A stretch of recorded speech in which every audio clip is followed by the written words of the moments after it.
Magandang gabi po sa inyong lahat mga kababayan. Sa ating po mga kababayan sa ibang bansa, magandang araw po sa inyong lahat. Kanina po nag-promise po ako na I will share to you yung comments ko, yung findings ko doon sa hearing kahapon sa impeachment ni Vice President Sara Duterte. Kararating ko lang po galing ng Binmali, Pangasinan. Tinulungan ko kasi yung kaibigan ko. Ang lupa po nila, 11.7 hectares na property, beachfront property, ay ninakaw po ng mga land grabbers. So, nag-file po kami ng kaso kanina sa Municipal Trial Court. Kararating ko lang po. So, I'm going to share to you. I'll be as brief as possible. Ito, sabi po kahapon ni Congressman Shell Jokno na yung 6.77 billion pesos na transactions taken in consideration with the SALN ni Vice President Sara Duterte is the smoking gun. Kumbaga, smoking gun, ito yung ebidensya nila laban kay Vice President Sara Duterte. Pabulaanan po natin yan ngayon mga kababayan. Okay, linawin ko muna to. I am not privy sa mga transactions or financial dealings ni Vice President Sara Duterte. Hindi po kami nag-uusap tungkol sa mga bagay na to at wala akong alam. Itong aking i-share sa inyo is my own personal assessment of the evidence ng prosecution.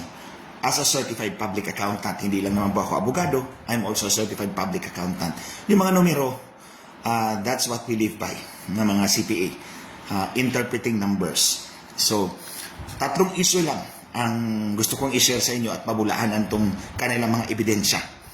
Una-una, sabi nila, ito, nasa pahayagan talaga to palagi.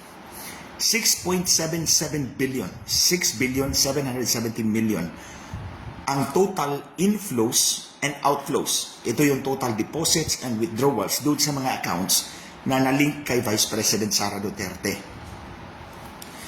Itong 6.77 billion pesos comprises of 630 covered transactions and 33 suspicious transactions. Anong ibig sabihin ng covered transactions? Ang covered transactions, kapag ang withdrawal or ang deposit ay lumagpas sa 500,000 pesos per banking day, i-report yan sa AMLC ng bangko mo. So ako, kung nag-deposit ako ng 501,000 sa isang banking day, i-report yan ng bangko ko sa AMLC. That's covered transaction. Ang suspicious transaction naman, ito yung wala o kulang ng legal, trade, or financial purpose. Ang example, binenta ko yung lupa ko. Siyempre, nakita ako doon kasi binenta ko. For example, binenta ng 100 million.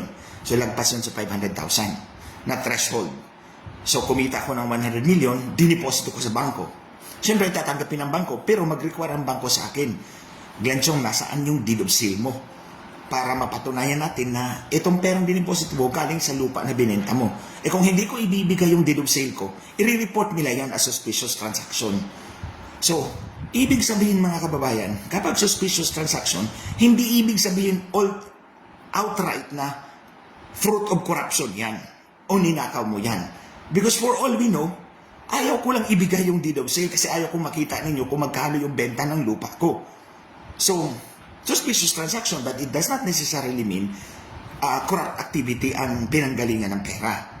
So, linawin natin yan, ha? Hindi ibig sabihin na corrupt activity kapag suspicious transaction. Kulang na ng legal, financial, or trade purpose or proof.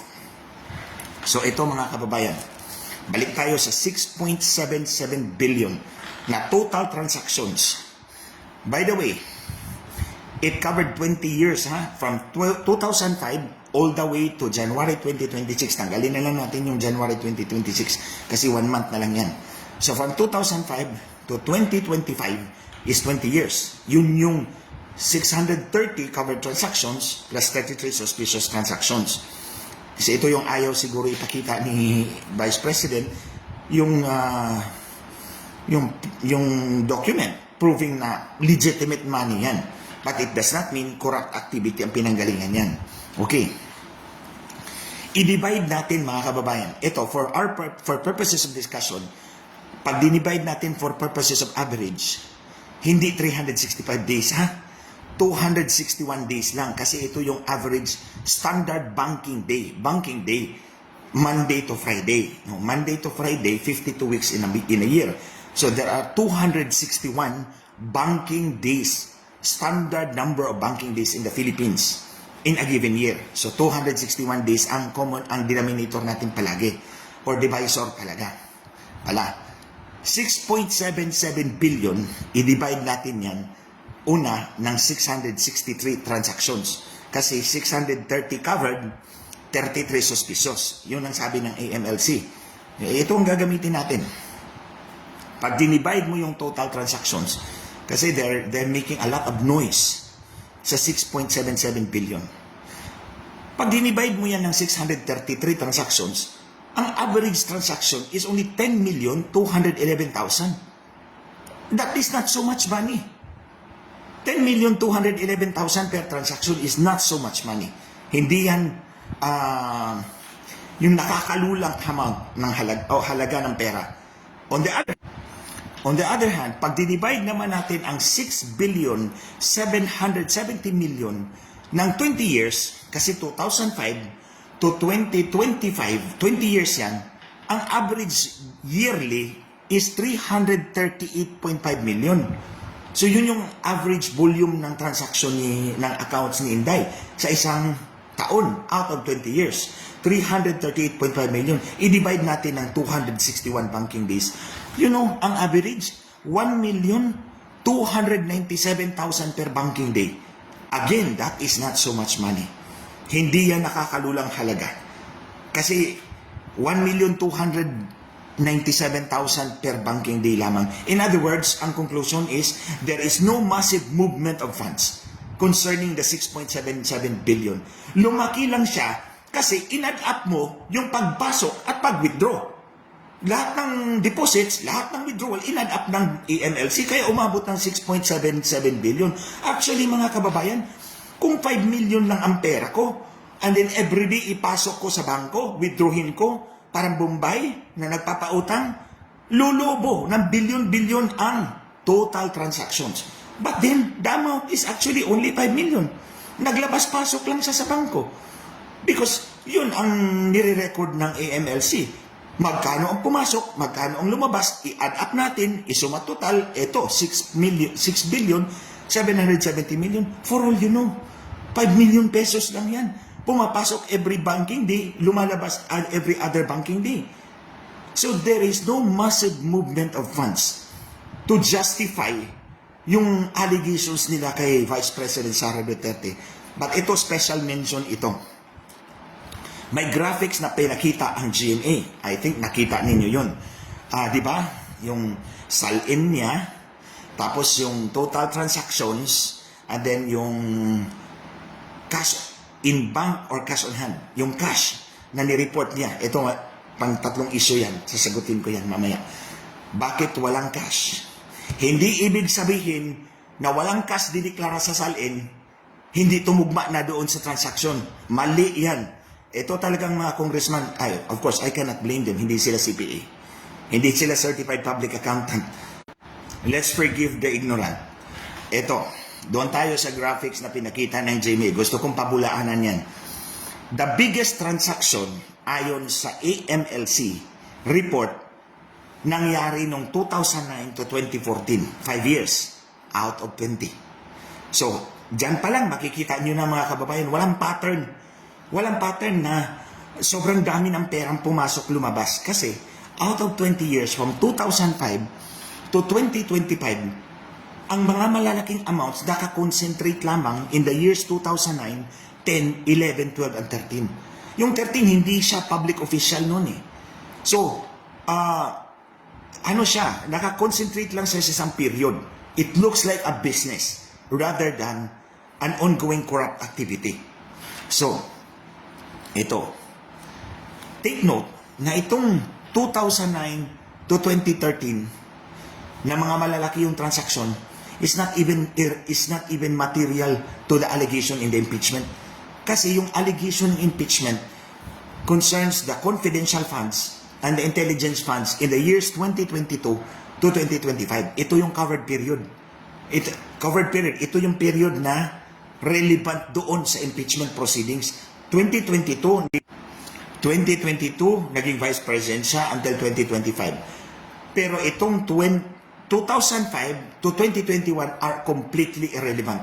Bakit nyo pinapakita?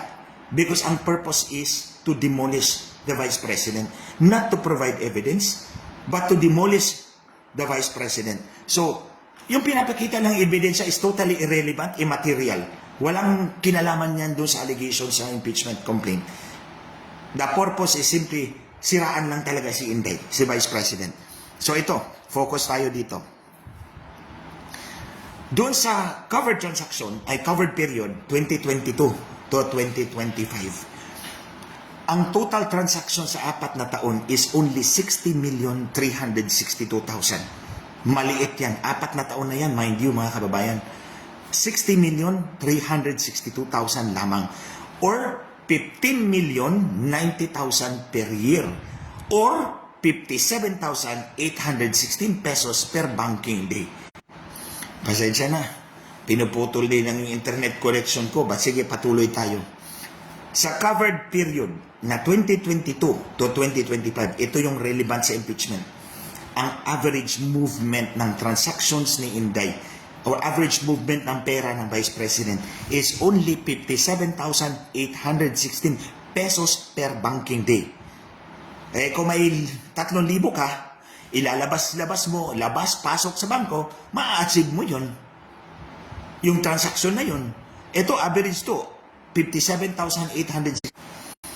Kung 57,816 pesos lang ang average movement ng kanyang accounts sa covered period na 2022 to 2025, patunay yan na hindi talaga ninakaw ni Vice President Sara Duterte yung inaakusa sa kanya na 455 million na confidential fund at intelligence funds. Kasi kung ninakaw niya yung 455 million na confidential fund at intelligence fund, they should have found their way into her transactions. At na-flag yun. Nakita yun ng radar ng AMLC. The fact is, pinakita ng GMA, halos wala. Ang pinakamalaki, 2022, 41 million. Yung pangalawa, 14 million, 3 million, 2 million sa bawat taon. So, ito ay malaking patunay na hindi ninakaw ni Inday Sara yung 455 million na confidential funds or intelligence funds na inaakusa sa kanya because they never entered her transactions in her bank accounts. Ang average, ulitin ko, ang average movement ng kanyang account daily between 2022 and 2025, the relevant period is only 57,816. That's enough to kill itong kalokohan ng mga kasapi ng House of Representatives Justice Committee. Ito, let's look at another side. Itong 2009 transaction. Ito yung pinakamalaki doon sa pinakita ng GMA. 2009 transaction, 704,928,000. 705 million, i-round off natin. 705 million yung buong taon. I-divide natin yan ng 261 standard banking days. Ang average, 2,701,000 pesos. Ito yung maximum amount ng transaction na pwedeng i-roll over every day, every banking day. Kayong araw, deposit, bukas, i-withdraw. Actually, pwedeng mangyari yan. Mamaya, unahin muna natin, balikan ko. 705 million. Ito yung pinakamalaking amount ng transaction na pinakita ng GMA sa account ni Inday Sara in 2009. I-divide natin ang 261 banking days. Ang average is 2,701,000. May pera ba si Inday? Ay tingnan nyo yung listahan ng GMA. Meron siyang dineklara sa SALN 2.8 million. Ibig sabihin, pasok yung 2,701,000. Kasi ito yung maximum na pwedeng i-roll over para umabot yung total number of transactions, value of transactions at 705 million. So para umabot ng 705 million, kailangan meron kang 2,701,000 pesos na i-roll over every day. Banking day. Yung diniklara ni Inday sa SALN, 2.8 million. Pasok na pasok. Justified. Justified yung 705 million. Kung ipasok mo, ilabas mo yung perang 2.8 million, actually, ang kalalabasan, 730.8 million. 705 lang yung nandoon sa total transactions ng AMLC. Hindi pasok. They explained, na-explain niya, swak doon sa 2.8 million na dineklara ni Inday. So, anong problema nila? O pasok, why are they making a big fuss about it? Dahil, ang intention is siraan siya. O example, kanina, yung sinabi ko, kung ako Bombay, o 5-6, nagpapautang, o meron akong 2.8 million, today, papautang ko. Kung withdrawin ko sa bangko, papautang ko sa'yo. 2 days later, babayaran mo ako, may interest na ako, ipasok ko yung 2.8 million. O, so, after that, 3 days later, may umutang na naman. O, ilalabas ko na naman. O, papautang ko na naman. Siyempre, doon sa AMLC, yung covered transaction, mag-a-add up ng mag-a-add up. Pero actually, ang pera, 2.8 million lang. Naglabas-pasok lang siya sa bangko. So, yun ang ibig sabihin, lumobo ng 6.77 billion. But it does not mean, yun yung kabuuang pera. Konti lang ang pera doon, naglabas-pasok lang siya. Ito yung AMLC, add up. Add lang siya ng add. So, kaya lumobo. But it does not mean ito yung pera ni Inday. For all we know, konti lang talaga yan. Yun nga ang example ko, yung Bombay, na nagpapautang, yung 5-6. Labas yung pera para ipautang. Ipasok yung pera na binayad. Labas naman ang pera para ipautang. Ipasok na naman uli para, kasi nakakolekta. O yun. Nag-a-add up siya sa totals. So, that's how I explain the 6.77 billion. Konti lang ang pera dyan. Naglabas-pasok lang yan sa bangko. Pangalawang issue, mahalaga to. Ang sabi nila, ito yung pinakamalaki. Yung mga transaction daw ni Vice President Sara Duterte is not supported by cash in bank or cash on hand doon sa kanyang salin. Totoo naman, from 2019 to 2025, walang nakalagay na cash on hand or cash in bank. Ay syempre, pinagpiestahan ng mga kalaban. Ay syempre, tayo, kung CPA ka, alam mo kung paano i-explain yan. Ayun nga, pasensya na. Pagpasensyahan natin yung mga ignoramos, hindi nila alam. Ito, tingnan ninyo yung salin, sa ibabaw ng salin. Sa ibabaw. Meron yan, compliance for what? Nakalagay compliance for what? Assumption of office. Kung bago ka palang nag-take over ng office. Upon assumption of office, nakalagay doon as of. Anong petsa? Anong araw? Ang pangalawa, annual filing. Ito yung taunang pag-file ng salin. Nakalagay na naman, as of. Anong cut-off date? Kung end of term, exit of office, as of. So, check mo lang yon. Assumption, annual filing, or exit of office, palaging may as of. Anong ibig sabihin ng as of, mga kababayan? As of, it indicates that the financial data that was declared, in this case, the balance sheet, kung negosyo, or accounts balances, or sa salin, ang ibig sabihin yan, that is accurate exactly as of that specified time. Yun ang ibig sabihin. Magtanong kayo kahit sinong CPA. Sasabihin sa'yo, pag sinabing as of, kung annual return, like itong kay Inday Sara sa salin, annual filing yun. Hindi yun assumption of office kasi noong 2022 yun siya nag-file. Hindi naman exit kasi Vice President pa siya. So dito tayo sa annual filing. As of what? As of December 31, end of year. So in this case, example, as of December 31, 2025. So ang ibig sabihin yan, lahat ng diniklara mo dyan is accurate exactly as of that specified time. Nung time, as of December 31, 2025, totoong walang pera si Inday. What kung nasimot yung pera niya sa bangko? As of December, di totoo yung declaration niya. Ipagpalagay natin, December 31, 2025, pagtingin niya sa bank account niya, ay, zero balance na pala ako. Or, 5 pesos na lang ang natira. Pinautang ko kahapon eh.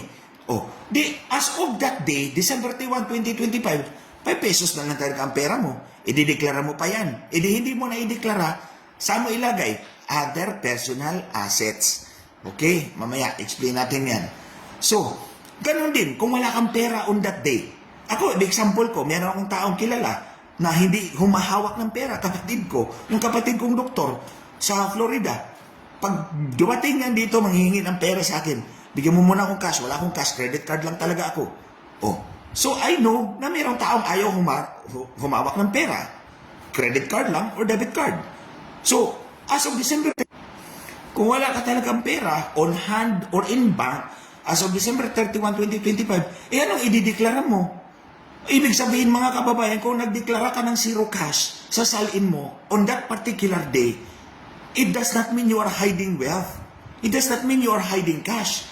Because that is plainly the truth kung wala ka talagang pera on your hand or in the bank. So yun yung katotohanan. Well, the next day, it's a different story. Pag January 1, 2026, kung meron ka ng 100 million, that salin would still be truthful. Kasi sinabi mo, as of December 31, 2025, wala kang pera.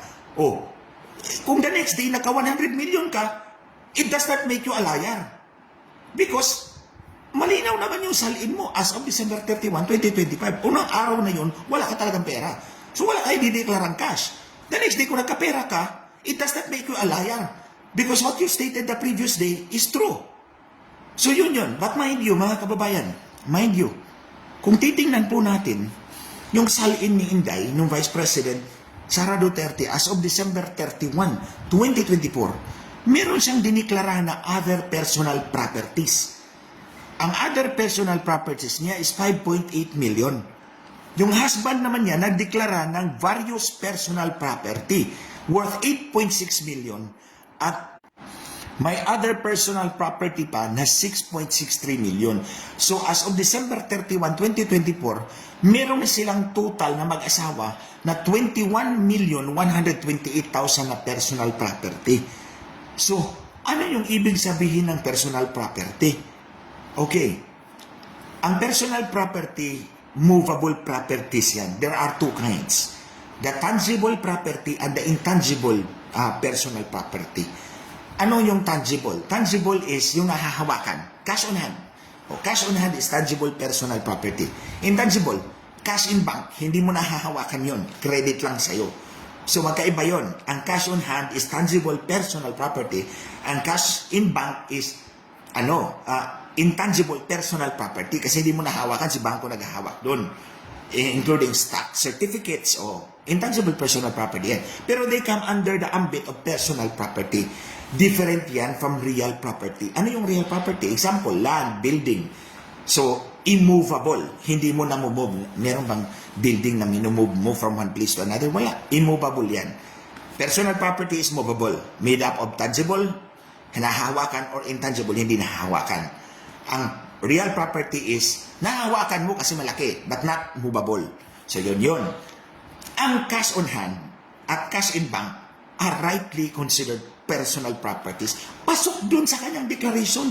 Other personal properties, various personal properties, hindi lang niya dinitalye, pero posibleng sinama niya doon ang kanyang nilump nila together. Ano yon? Furnishings and furnitures and fixtures. O kasi di ba meron siyang mga nilista na house and lot. Wala namang nakalagay doon sala set at chandelier. Wala naman siyang bed.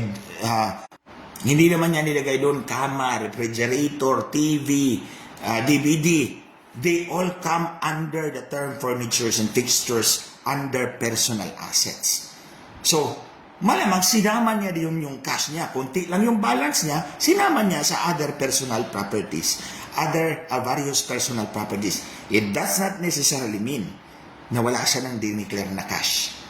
Tandaan niyo yan mga kababayan. It does not necessarily mean dahil walang cash in hand or cash in bank na nakadetalye dyan, it does not mean na wala talaga. Malamang doon niya sinama sa other personal properties. Kasi dinivide niya vehicles, personal property yan, tangible, vehicles, tapos other personal properties. So, hindi mo pwedeng akusahan si Inday na wala talaga siyang dineklara. Isa pa nga ni Congressman Chua, ni 5 wala. Wow. Sabi niya, wow. Ikaw ang wow mali, Congressman Chua.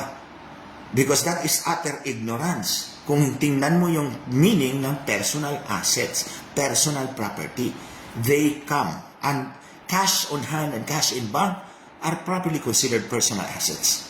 So pwede kong ideklara yan dyan as other personal properties. So, hindi ko kailangang i-detalye. So, there. Ito. Nasagot na natin yan, mga kababayan.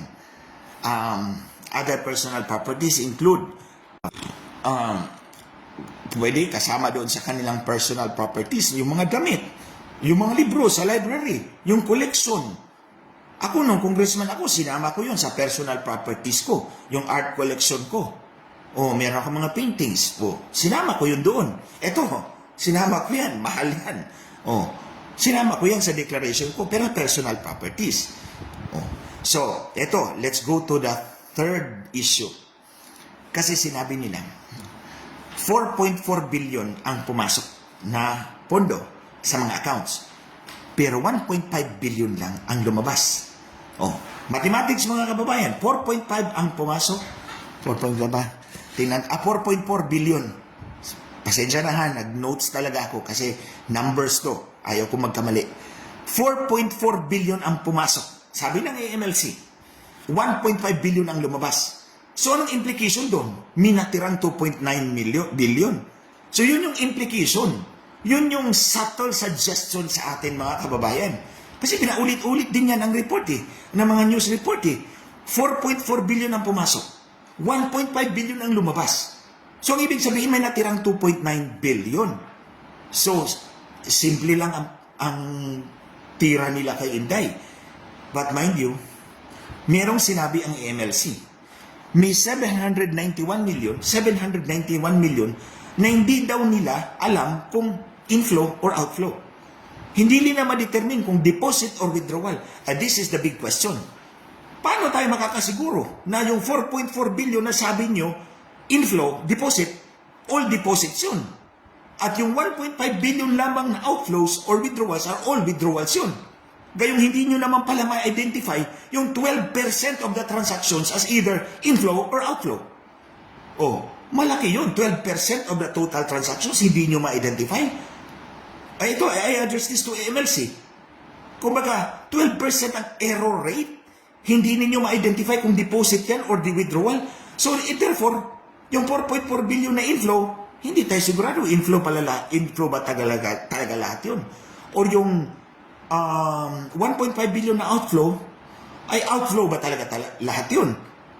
Hindi natin alam kung dinoktor ninyo. Because in fact, you were not able to identify 791 million in transactions, kung inflow or outflow ba yan.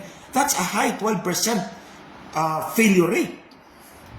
Now, the bigger question is, ito yung gusto kong i-point out in the last part. Sige, minus natin yung 791 million sa 2.9 billion na implied balance. Di ba? 4.4 billion, may binawasan ng 1.5 billion na outflow. So, ang natira, di umano ay 2.9 billion implied. Kumbaga, assume mo na yun yung balance ni Inday sa bank. So, i-minus natin yung 791 million sa 2.9 billion implied balance. So, ito yung sinadjust nila na mayaman yan si Vice President. May 2.9 billion siyang natira Ayon sa AMLC AMLC tayo kasi may lusot dyan May butas yan yung AMLC na yan Butasan natin. So, 2.9 billion i-minus natin yung 791 million, 800 million. So, ang implied balance na lang, 2.1 billion. Malaking pera pa rin. Does it necessarily mean na yung 2.1 billion nasa account ni Inday yun? I beg to disagree, mga kababayan. Hindi ibig sabihin na dahil 4.4 billion ang pumasok, 1.5 billion ang lumabas, ikaltas pa natin yung 800 million, 791 million na undetermined amount, may natirang 2.1 billion. For all we know, actually, mga kababayan, wala nang natira doon sa account ni Inday. Withdraw or na-withdraw yun. Kasi, kung nag-withdraw ka ng less than 500,000 pesos, hindi i-report sa AMLC yan. Hindi covered transaction yan. Kasi, ang covered transaction threshold is 500,000. Kung i-withdraw ko yung 2.1 billion na transactions by 400,000 every banking day, wala na matitira doon sa bank account. Naubos ko na ng withdraw pero walang kamalay-malay ang AMLC. Bakit? Hindi i-report ng bangko dahil hindi umabot sa threshold. So you see, yan yung butas sa argument na yan na may implied balance. O butasan natin kasi mabubutasan din naman talaga 2.9 billion, 2.1 billion ang implied balance. Siyempre, nagdududa tayo. Ang daming pera ni Inday. Ayun pala, ginamit na yun. Ginamit na yun. Actually, part yun ng rollover ng pera. Pero hindi siya umabot sa threshold. So, dahil hindi umabot sa 500,000 threshold ng covered transaction, edi silent ang bangko, hindi magre-report sa AMLC. Hindi malalaman ng radar ng AMLC na meron na palang withdrawal, naubos na pala yung balanse. So, again, as of December 31, 2024, kung wala na talagang balanse ang bangko, edi syempre hindi idideklara ni Inday. And that would be truthful. Hindi hiding of wealth. So yun yung paliwanag ko mga kababayan, yung butas yun sa tatlong issue. Yung 6.77 billion na total transactions, in-add up lang nila yun. Hindi yung total, o hindi yung kabuuan ng pera ni Inday. In fact, the averages will show na hindi siya, there's no massive movement of funds. Pangalawa, kung wala siyang dineklara na cash as of December 31 of a given covered period year, dahil wala talaga siyang balanse doon sa kanyang kamay na pera o wala siyang balanse sa bangko, that makes it truthful. That would still be truthful. Or konti na lang yung balanse, sinama niya sa other personal assets. That would still be truthful declaration. Hindi yan evasion. Walang malisya dyan. Ay yung mga nag-aakusa lang ang malisyoso. Ay yung pangatlo, yung implied balance doon sa bangko, ang ibig lang sabihin doon, hindi na track ng AMLC yun. Wala na silang report doon. So, kung nasimot yun, nagamit yun, na-withdraw without reaching the threshold of covered transactions, walang report sa AMLC, and the report of AMLC would be totally incomplete and misleading. So, yun yun mga kababayan. In conclusion, wala silang smoking gun. Meron sila smoke. Yung noise nila, that's the smoke. Sobrang dami. Sobrang dami ng smoke nila. They're noise. But that remains noise. It's all noise. They don't have the gun. Much less the smoking gun. Ilinawin natin ito mga kababayan. I stand by my assessment. I stand by my findings as a CPA. Wala silang smoking gun. They all have smoke. Smoke lang talaga meron sila. Yung ingay nila. Pero wala silang gun against the Vice President. In fact, their noise make the smoke apparently appear. But there actually is no gun. Walang gun. And their evidence is far from being unequivocal. They are ambiguous, susceptible. Ibig kong sabihin, they are susceptible to different interpretation. Tingnan mo naman ito. Iba yung interpretation nila. Iba yung interpretation ko as a CPA. So, ambiguous yung ebidensya. Pwedeng i-interpret mo in favor or against the Vice President. When in doubt, acquit. If it does not fit, acquit. Diba? Sabi ni, siya ba yung abogado ni O.J. Simpson nung pinafit yung gloves? If it does not fit, you must acquit. In this case,